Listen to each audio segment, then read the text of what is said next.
Welcome to Revenge with Arya. I showed up to my brother's rehearsal dinner in a dress I bought 3 months ago, just for that night. Ivory wrap dress, low heels, hair done. I even got there early to help set up the centerpieces because that's what I do. That's what I've always done. I walked through the double doors of the restaurant they'd rented out, the one downtown with the chandelier and the private dining room that seats 60, and my future sister-in-law's mother looked at me like I was holding a clipboard instead of a gift bag. She said very calmly, very quietly, the way people say things they've rehearsed, "This is a family-only event, sweetheart. I think there's been a miscommunication." I looked at her. I looked at the room. I looked at my brother standing near the bar, who glanced at me and then turned back to his conversation. He didn't come over. "My name is Faye Callahan. I'm 31. I work in commercial real estate finance, and for the past 4 years I've been the person in my family who made things happen quietly, without asking for recognition, without needing a thank you. And I want to be clear about something before I go further. I didn't cause a scene that night. I didn't cry in the parking lot. I straightened my shoulders, said my apologies to a woman who owed me nothing and took everything, and I walked back out through those double doors with the same composure I walked in with. But before I got in my car, I opened my phone and sent one message to my own email address. Subject line, start the clock. Here's what they didn't know. The restaurant? I'd put the deposit down.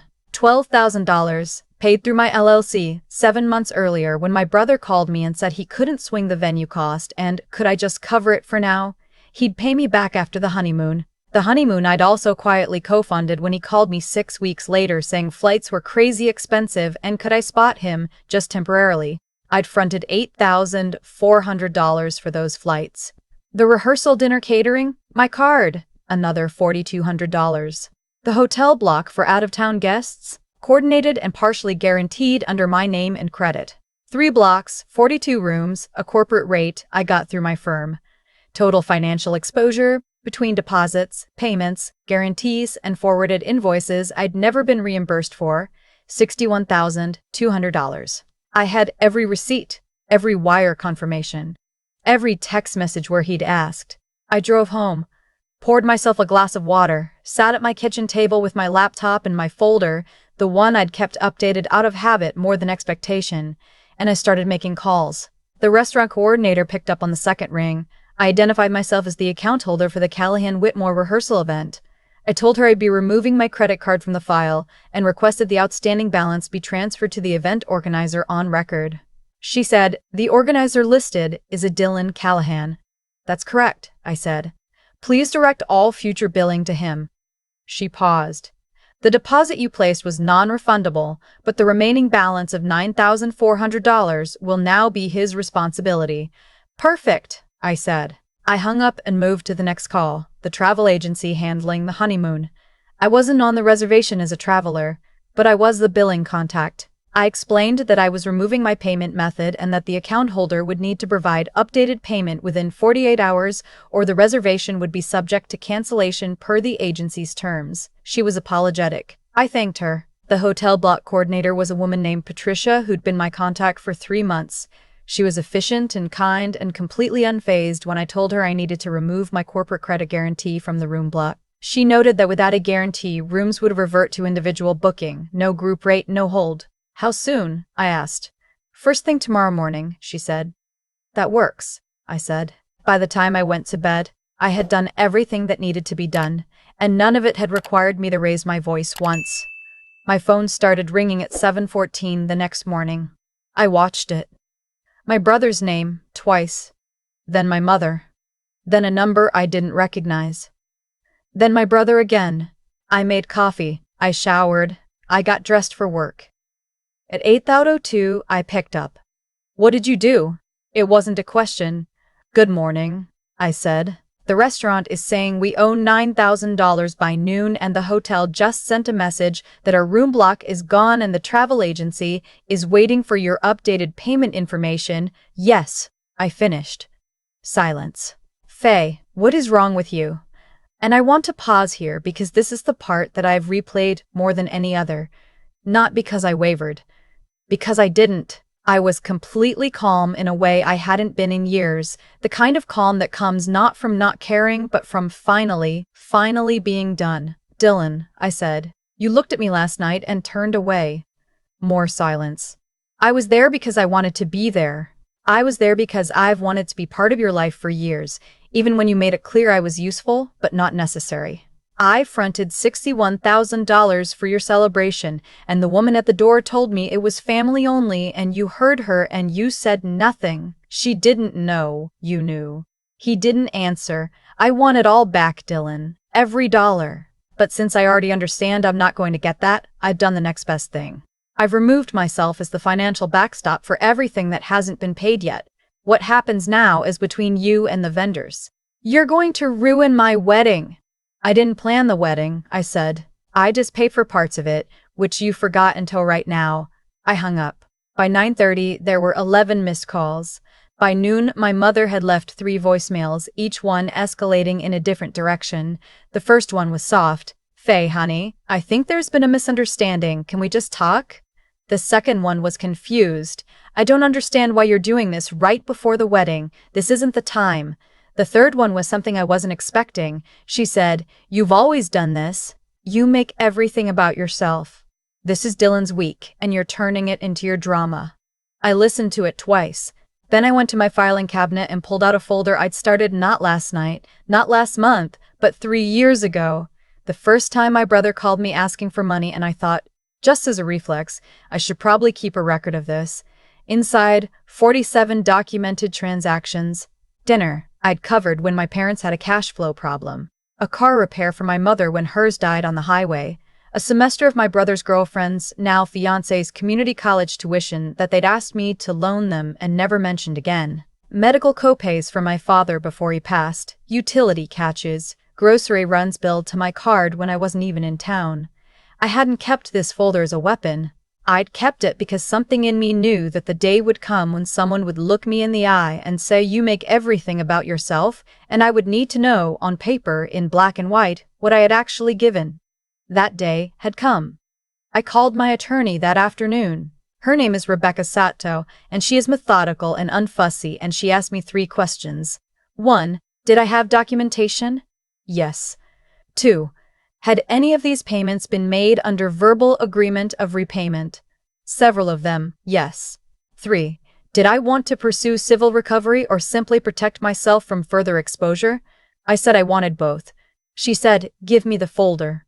I scanned every document that evening and sent them over. Rebecca responded within an hour. "This is more than enough. We'll start with a formal demand letter." The demand letter went out on a Wednesday. $47,000 in documented loans made under verbal agreement of repayment. 30 days to respond before civil filing. I know because I have the delivery confirmation. My brother's fiancé's father called me that same evening. I let it go to voicemail. He said, with remarkable composure, that he thought we could resolve this like adults and that escalating to legal action before a wedding showed a real lack of character, and that his daughter was devastated and that he had connections, and that I should think very carefully before I did something I couldn't undo. I found the voicemail interesting. Not threatening. Just interesting. Because the subtext was, "We assumed you'd stay quiet. We assumed the person who always paid and never asked would keep paying and keep not asking. We built an entire event on that assumption. We were wrong. I didn't call him back. What I did instead was something my brother didn't see coming, because he'd stopped seeing me as someone capable of strategy a long time ago. I contacted the venue coordinator again. This time I wasn't moving myself. I was asking a question. Had the venue ever processed an event with a corporate financial sponsor listed as a third-party guarantor? She said yes. They'd done it for corporate events. I said, "I'd like to add a formal creditor notation to the event file. My LLC, as originating payment source in the event of any dispute or non-payment proceeding." She checked with her manager, called me back in 20 minutes, said yes, as the original depositing party I had the right to place a notation. That notation meant that in any dispute about the venue, refunds, damages, chargebacks, I was on record as the entity with financial standing. It wasn't a lien, it wasn't legally dramatic, but it was a flag, and it meant that if my brother tried to claim any deposit refund or dispute any charge, my name would come up first. Rebecca called it elegant. I called it Tuesday. By the end of that week, my mother had sent me a long email. She'd never been one for emails, so I knew someone helped her write it or that she'd sat with it for a long time. It said, "You don't understand what this family has been through. Your father's illness, the years we struggled, the sacrifices we made. We leaned on you because we trusted you. We thought you understood that family gives to family without conditions. This is not who you were raised to be." I read it 3 times. Then I wrote back, just one paragraph, because I had learned a long time ago that the length of your reply teaches people how much energy you'll give them. I said, "You're right, that family gives to family. I gave consistently for years. What I'm asking for now is not for gifts to be returned. I'm asking for loans made under explicit agreement to be honored. If you can explain to me which part of that is inconsistent with how I was raised, I'm genuinely interested in hearing it. Until then, my attorney will be the right point of contact." She didn't reply. 3 days before the wedding, Rebecca received a response from my brother's attorney. They acknowledged 7 of the 47 transactions. 7. They framed the others as gifts or family contributions made voluntarily with no expectation of return. They offered a settlement of $9,000, full and final, with a signed mutual release. Rebecca read it to me over the phone, and I could hear the precise, professional version of contempt in her voice when she said, "They've essentially offered you a 5-cent return on the dollar and asked you to sign away the rest." "What do I do?" I asked, even though I already knew. "You decline," she said, "and then you let me file." We filed 2 days before the wedding. I want to be honest about something. Filing didn't feel triumphant. It felt like closing a door very quietly on a room I'd spent most of my adult life trying to make warm enough to be invited into. It felt like the end of something I hadn't let myself grieve yet because I'd been too busy managing everyone else's logistics to sit with my own feelings about any of it. The wedding happened without me. I know because my cousin, the only person in the extended family who texted me a simple, "I'm sorry this is happening, no sides, no pressure," told me it was smaller than planned.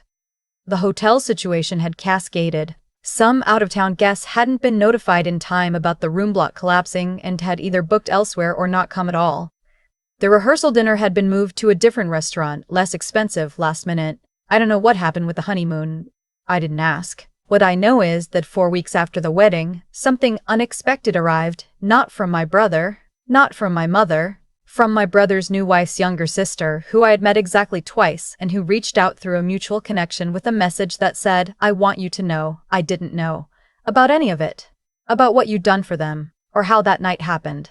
I found out afterward. I'm sorry you were treated that way." I read it sitting in my car in a parking garage after work, and I sat there for a long time. Because here's what I have learned about the kind of family dynamic I grew up in. It depends entirely on everyone agreeing, without ever discussing it, that the person doing the most will ask for the least.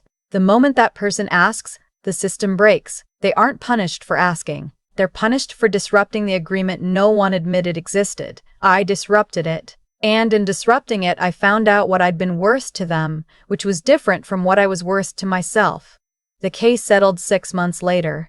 Not the full amount, $31,500. My brother sold a car he'd been restoring in the garage for the last 2 years, the same car he'd asked me to help him source parts for twice, and that, combined with a payment plan, cleared the documented loans Rebecca had been able to establish under civil recovery standards. No apology was part of the settlement, no omission of anything, just a transfer, clean and final, into an account in my name. I went home that evening and I opened my laptop and I started something I'd been turning over in my mind for a long time.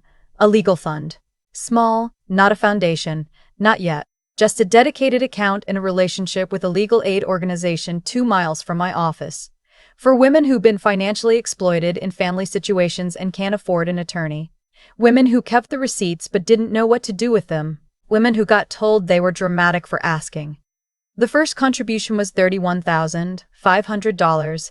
I named it after my father's middle name, because he was complicated and I loved him, and there are things about my family that weren't all bad, but I didn't name it after any of them. I named it after the part of him that, one afternoon when I was 12, told me, "Always know what you're owed," not because money is everything, but because people who pretend money doesn't matter are usually spending yours. He was right. I closed the laptop, made tea, stood at my kitchen window for a while looking at nothing in particular. My phone was quiet for the first time in months. Not the quiet of being left out, the quiet of having closed an account that had been draining for years without my full awareness. There's a difference between those two silences. It took me a long time to know which one I was finally in. Now I do. There's something nobody tells you about being the capable one in a family. The capable one doesn't get protected. The capable one gets used, quietly and consistently, in ways that are never named out loud, because naming them would require everyone to acknowledge what's actually happening. I was the capable one for years, and I thought, for a long time, that being useful was the same as being valued. It isn't. Those are two completely different things, and confusing them will cost you more than money. What happened to me with my brother's rehearsal dinner wasn't a surprise, not really, if I'm honest. I'd felt it building for years. That particular dynamic where someone calls you only when they need something and goes quiet the moment the need is met. I'd told myself it was just how families work. That generosity is its own reward, the keeping score makes you small. But there's a difference between choosing not to keep score and pretending the game isn't being played. I kept the folder, not out of bitterness, out of some quiet, persistent instinct that told me, know what you've given. Not because you'll demand it back. Just because clarity is a form of self-respect. That instinct saved me. Because when the moment came, when my brother looked at me across that room and turned away, I didn't have to scramble. I didn't have to reconstruct anything from memory or fight through doubt about whether I was remembering correctly. I had 47 transactions and every confirmation number. Clarity is power, not the loud kind. The kind that holds steady when everything else is trying to shake you. I think about the cause and effect of all of it a lot, not in a bitter way, more like an engineer studying a bridge that failed and trying to understand exactly which bolt gave first. The bolt that gave first, in my family, was the unspoken agreement that my contribution would never be acknowledged because acknowledging it would mean admitting the debt. And debts, in families like mine, are only real when the person who owes can afford to pretend they don't exist. The moment I stopped pretending with them, the entire structure revealed itself for what it was. That's not cruelty. That's just physics. Every system has a load-bearing element. When that element stops carrying the weight, you find out very quickly what the rest of the structure was actually made of. What I want anyone watching this to take from Faye's story, from my story, is this. Intelligence without the courage to act on what you know is just suffering with extra steps. I knew, for years, what was happening. I was smart enough to keep records. But it took one specific public moment of humiliation for me to finally let what I knew change what I did. Don't wait for that moment. The receipts you're keeping in the back of your mind about your own life. The times you gave more than was returned. The times you stayed quiet to keep the peace. The times you funded someone else's comfort at the cost of your own. Those receipts are data. Use them before someone forces you to. And build something with what you recover. That's the part that matters most to me now. Not the settlement, not the legal victory, not the proof that I was right. The fund I started with that money is the only part of this story I feel genuinely proud of. Because it turned something that was meant to diminish me into something that might give someone else a fighting chance. That's not poetic justice. That's just what it looks like when you decide that what happened to you will not be the last word on who you are.